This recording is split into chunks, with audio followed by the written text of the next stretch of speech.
Je m'appelle Mélissa Schmitt et je fais partie d'un projet qu'on a créé en 2010 avec Madeleine Hirtzel qui s'appelle le projet Jean Hirtzel. Ce projet a pour but de suivre deux objectifs, c'est la conservation de l'œuvre et la divulgation. Jean Hirtzel est un artiste qui a créé toute sa vie, donc de 1936 à 1999.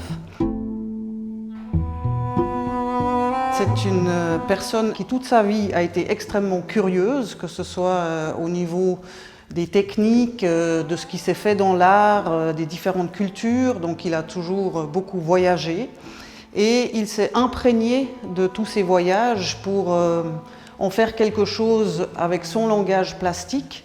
Donc en fait l'œuvre de Jean Hirtzel, elle est multiple, comme un arbre avec de multiples branches. Et puis parfois quand on voit des œuvres de Hirtzel, on se demande mais est-ce que c'est le même artiste?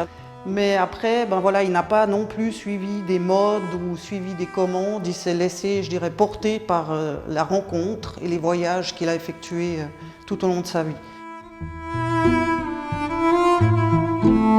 Pour monter cette exposition à l'espace Grafenried, il a évidemment fallu faire un choix, puisque nous n'avions pas envie de montrer une œuvre d'une période et d'avoir, on va dire, une exposition zapping.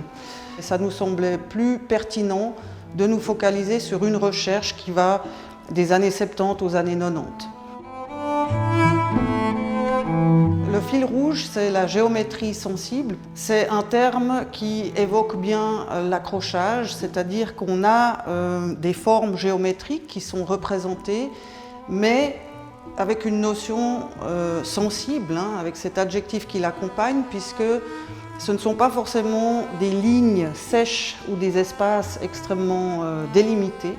Donc quand vous vous trouvez face à certaines œuvres de cette période, vous repérez bien les éléments géométriques, mais en même temps, vous percevez cette sensibilité, c'est-à-dire ce côté aussi éphémère qu'il voulait traduire dans la peinture, dans ses œuvres, et notamment en utilisant les sables avec des surfaces comme ça qui se modulent, qui font presque des installations sur toile.